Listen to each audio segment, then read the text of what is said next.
How's everybody doing today? You're watching Slot Car Mayhem. I'm John, and this will be episode 2 of the playlist Tools and Stuff. And today we're going to talk a little bit about the tire raiser, which I just took delivery of.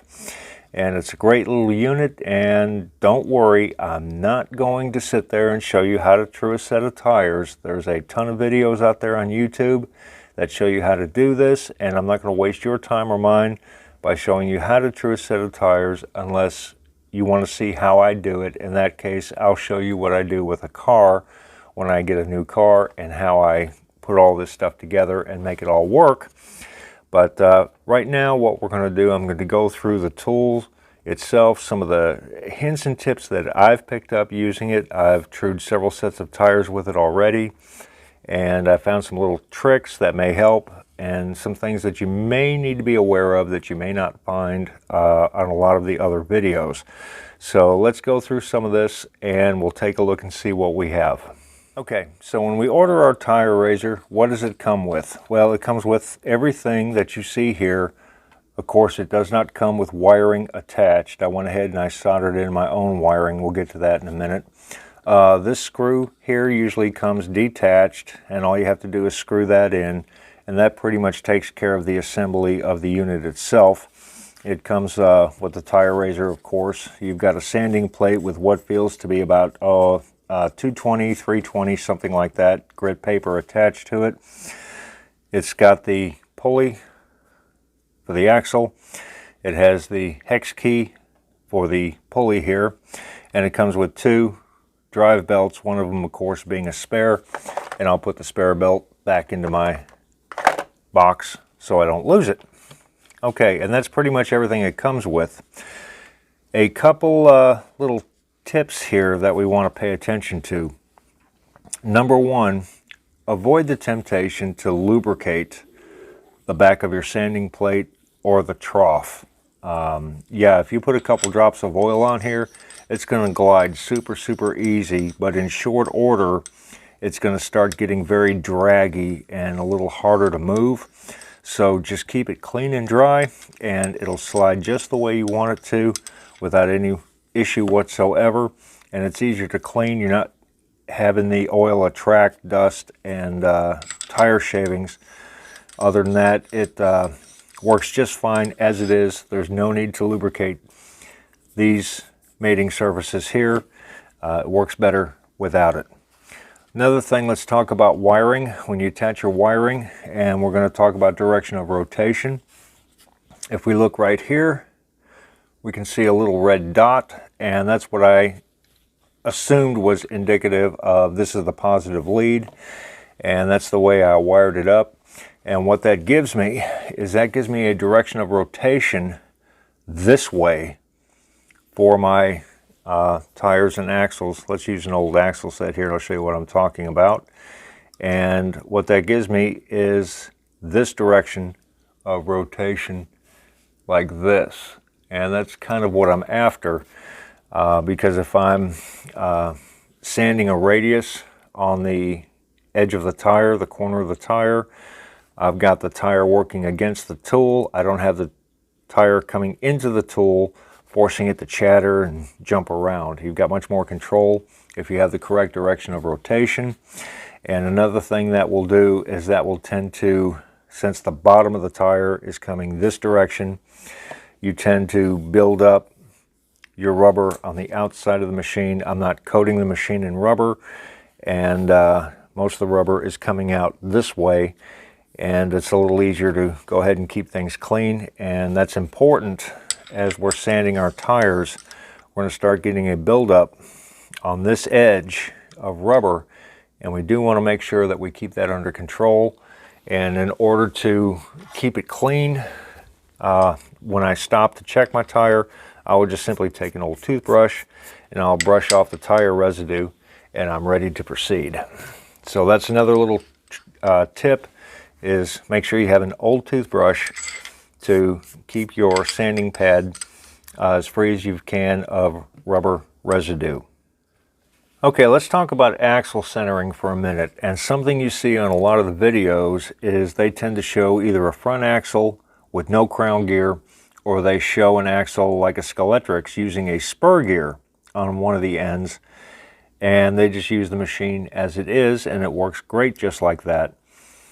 In this case here, we're using one of the Carrera. This is an old Carrera axle from my BMW M1, and we can see we've got the crown gear here in the middle. Well, we can't, that means we can't put the pulley in the middle, so we have to put it on either side of the gear. That's easy to accommodate. We have 2 screws up here. These are 4mm screws. Simply loosen those screws, and then you can slide this whole assembly to keep everything lined up when we have our pulley gear here offset. And that's really important because as we're spinning it, what we want is here is where we have our bushing in place. Let's see if I can get that in frame here so you can see a little better. Here we have our bushing in place, and you notice we're not rubbing up against the pulley or the inside of the wheel flange, and we do want to keep this gap here. We don't want to be running it like this where there's a lot of pressure against the bushing and the wheel hub. You're going to start wearing things out. Likewise, if we have the pulley pressed up against the bushing here, again, you're going to wear things out. So I adjust it to where we've got a little bit of a gap, and you can just spin it by hand and to make sure everything's centered properly. If you've ever had to set the tracking on a bandsaw, it's really no different. We want to keep this area here where the bushing is nice and clear. It makes it easier to oil, and it stops things from wearing out, and it reduces the drag on the motor overall. Okay, another thing that I've found works better for me, your mileage may vary of course, but what works best for me is I tend to pay attention to one tire at a time. I find that if you're trying to do both at one time, it actually takes longer than it would if you were just doing one tire at a time that you can pay attention to and worry about, then just simply flip the axle over. And in this case, I would probably move the pulley over to the other side, flip the axle over, and I'm back in business. And then I can proceed to do the second side to match the first side using a pair of digital calipers to make sure I've got them the same size. So I do tend to do one tire at a time. I do find it to be quicker, and I find that I get a better cut. Like anything else, if you rush, you're going to make a mess out of things. So I try not to rush when I'm doing these cuts. I want to get the best possible cut I can and make sure my tires are nice and true and even. Okay, one more thing we do want to pay attention to here. This little sticker on here. This is not here to protect the manufacturer from any liability. The sticker is here to protect you. And trust me, when you've got metal and rubber and plastic all spinning at high speeds, anything can happen. And we do want to make sure that we do wear our eye protection. This will blow out a significant amount of small rubber particles under normal use, and we do want to keep our eyes protected because, you know, if we're blind, it's going to be a little harder to run slot cars, right? So it's not worth losing an eye or two in order to true your tires. Just get yourself a pair of safety glasses, keep them with the tire razor, and keep yourself safe. That's priority number one. As always with any power tools, the same rule applies. Keep your hands out of it, keep your eyes protected, use hearing protection when required. It's not a big deal, and you'll be much better off for it. Okay, let's talk about operating voltage for a minute. And you might be tempted to take this motor and hook it up to a 12-volt power supply and get this thing just running as fast as you can to make your cuts go as quick as possible. That's not always the best course of action. What you're going to find out is that at too high of a speed, your rubber tires are actually going to swell, and they're going to expand from centrifugal force. You're not going to get the best cut.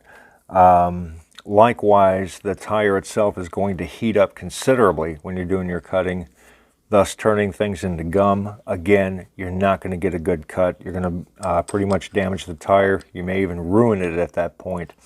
So keep your speeds down. You'll find out that everything works much better. And as we can see here, I've got this set up to run at 7 volts, and that seems to be pretty good for me. That's a good balance between efficiency and not heating things up. It's not a bad idea to occasionally touch your tire to make sure it's not getting too hot while you're doing your sanding. And of course, like always, keep your plate moving constantly when you're doing your sanding. That'll help keep things free and clear and stop things from gumming up. So I do like to touch my tire on occasion to make sure everything's good. Another thing you can pay attention to if you're using a regulator such as this, and I'll go ahead and I'll plug it in, just turn it on so you can hear everything running. And let me get some oil on my bearings here. See how much quieter everything gets when you hit a little bit of oil? And when you're oiling, don't forget your motor bushings. A lot of times people forget about the motor bushings. And yes, I did break in the motor. So when we're doing our sanding, and we're doing it this way, you notice right now I don't have any contact on here, and I'm running 3.8, 3.9 volts. Well, as we start coming down, I'm going to keep the same side. As we start coming down and we start contacting the plate, you don't want a whole lot of pressure. You want to keep things nice and easy. And I'm just getting ready to start contacting it now. There, you can hear we're making our contact. Well, you can see the current has jumped up. And since the current has jumped up, if you just keep moving your plate, eventually it's going to start dropping back down a little bit as it's doing its sanding. So as it starts coming down, I'll watch the current meter, and then I will add just a little bit more pressure. And as we watch the current meter, you can see it jump back up. And that's how I know I'm not getting too much pressure. I judge it by what I'm seeing on my meter too. And if I get more than, say, 8 or 9 tenths of an amp, I know I'm putting too much pressure on here. You can see we've got some plastic residue. And again, I would just go ahead and brush it off. And then I would check my progress. And we can see we've got quite a few low spots just on this light little sanding here where the paint hasn't been sanded away. So you can see we've had quite a few, made a big difference already on this wheel just with that very quick light little sanding.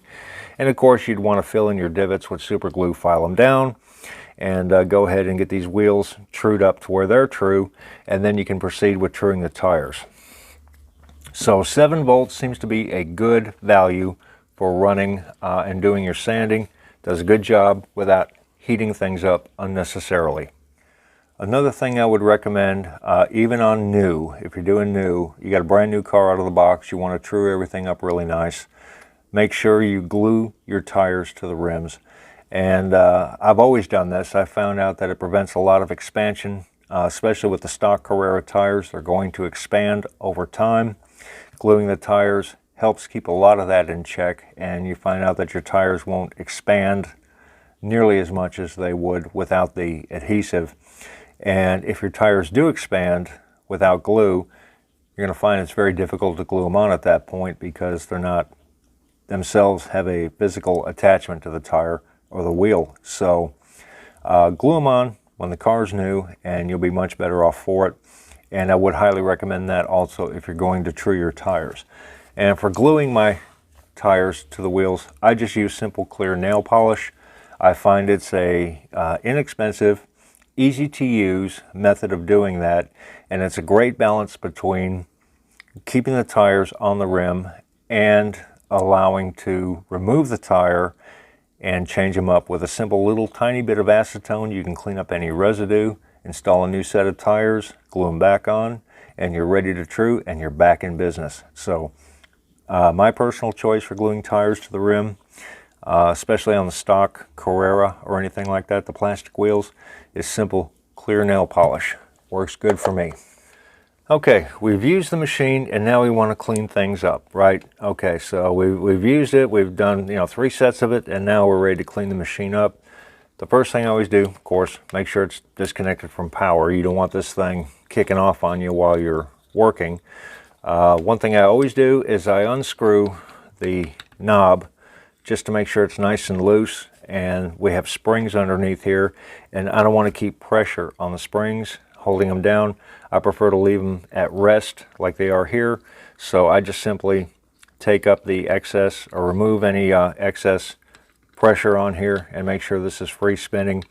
And if you want to, screw it down to where it's just touching the top of the plate and you're good to go. Let's go ahead and get this axle set out of here, and we'll go ahead and we'll do that. I always just can run a damp rag or a finger or anything like that. We just want to remove any residual rubber that is built up on the belt. Make sure that's good and clear. We've got our axle. That, of course, you're going to want to clean and get all the rubber residue off of it. Again, I will use my brush to clean up any residue, and this is wet dry paper, so I will just simply take this over to the sink and I will wash out any additional residue. Maybe a bit of soap on here, scrub it down with the brush a little bit, make sure we get all the residue. It'll help keep the paper in the best possible shape and make it last a good long time before we change it out. I'll take that same brush and I make sure that everything here is nice and clean and we don't have any built up residue in here. And I like to follow it up with some of this here. This is just regular electronics cleaner. You do want to make sure it says plastic safe. There's two kinds out here. Always get the plastic safe. You can use it for a lot of different things. And I will simply just take a couple squirts, throw it on there, and a clean rag, and just wipe it down. I'll wipe down these areas here real quick. And same thing with the back plate. Make sure that's wiped down. This does a good job of removing any grease or oil, so you don't want to saturate everything. Just keep it, just use it to clean the machine up. And then I will follow up with a couple little light drop on each motor bearing, give it a little spin, make sure that that's ready to go, and make sure the machine is in good shape, ready to go the next time you're ready to use it. Okay, let's talk about accessories for a minute. And I have purchased a couple additional accessories to go with the tire raiser. And the first one here actually looks like another sanding plate. It has one big difference, and you can clearly see here we have this extra narrow sanding portion that also takes the, you can see it right there, and you can see it here on the edge. It brings in the abrasive around the piece where it normally doesn't on these here. And these are good for doing wheel flanges and cleaning up your wheel flanges, like right here. After you've glued your tires on and you want to do a little bit of sanding, it's pretty easy to just get in there and to clear out your wheel flanges as necessary on the tire raiser. And this item here is referred to as the wheel buddy. And again, it makes a great difference in getting your tires prepped and cleaned up, ready for a new set of tires, especially if you have glued them at some point and you need to clean them up before you add a new set of tires. So I picked up the Wheel Buddy because I'll make a lot of use of this as we move forward. And it's a great accessory, and I do recommend it if you're going to be using this machine a lot, especially if you glue your tires down. Okay, another item I had picked up at the same time, and I'm really excited about this one, and I'm looking forward to using it. This is the lathe accessory for the tire raiser, and this is another separate purchase, and it comes with the lathe attachment, a couple small screws, and a larger shoulder screw. And really how it works is very simple. If we look here, we can see we got a couple holes here, and these pieces here will bolt to these two little holes right here on the tire raiser. So that'll sit in there like this. This piece will be locked in, of course, and then our shoulder bolt will go into this hole right here, just like that. And what this does is this knob here will control the movement of the cutting bit that you're seeing here. We got a small cutting bit right here, and this knob will move the cutting bit in or out, and then this knob, when this is bolted down, will allow the cutting head to move in this direction. And what this is used for is if let's say we're going to change our axle and we want to use aluminum rims, and we're going to use an aftermarket axle with an aftermarket spur gear and bushings and everything else, something that we can actually rebuild instead of replacing. Well, they may not look real well. they may not look all that great because you've got just a regular aluminum wheel here that's hollow on the inside. Well, this here is designed to cut inserts for those aluminum rims. And what we can do, we can take our stock Carrera axle, assuming we're using the right size wheel, and we can machine down the plastic as we need to get it to the diameter that we need. Then we can simply cut the remaining disc off at this point using the lathe attachment, and we'll have a disc that has just the wheel insert portion, and then that disc can be glued inside the aluminum hub or aluminum wheel, giving us the same factory look that we would have with the stock Carrera wheels, but on a nice aluminum wheel that's running true and is replaceable. So this to me was a worthwhile investment, because eventually I will be changing out all my axle sets with aluminum wheels, and this is a great way to go ahead and use your original axles and to cut inserts for those rims using what you have here on your original axle.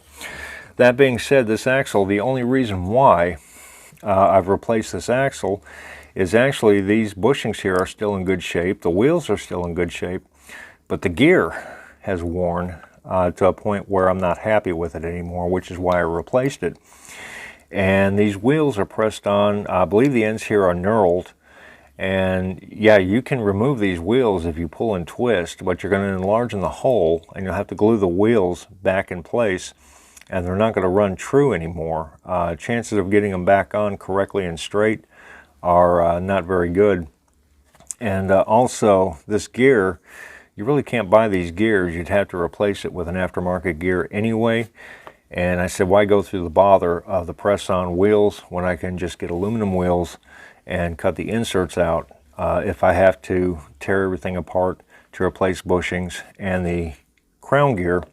So I will just be replacing the axles with something that's component based and everything's rebuildable, and you'll be much better off for a longevity point in the long run. Also, as time goes by, you may not be able to get these axle assemblies anymore from Carrera. So this is definitely worthwhile to keep the factory look of your cars for years to come. It's a great way because honestly, let's face it, these wheel inserts, they never wear out. They never really do. And you should be able to make a set of wheel inserts, pop them in with a little bit of silicone into your aluminum wheels, and in the event that at some point you have to change the wheel out, it should be pretty simple to go in and pop the inserts out and replace them into another set of wheels. So great little way to make sure we can keep a factory look on our cars for years to come. So we'll go ahead, we'll wrap this episode up. And again, if you have any questions or comments, just please feel free to hit me up. I always do the best I can to try to answer any questions I can as we move forward, and I always try to respond. So feel free to just, comment, hit me up, whatever. And if you haven't subscribed, go ahead and hit that subscription button and hit that notification icon. We're going to have a lot of content coming up. And hit that notification button. You'll be alerted when I post up something new. So we'll go ahead, we'll wrap this up. Try to keep it as short as we can. And just make sure everybody stays safe. Keep your family safe. Do what you have to do. Have fun. Keep the guide flag in the slot. And as always, thank you for watching, and we'll see you soon.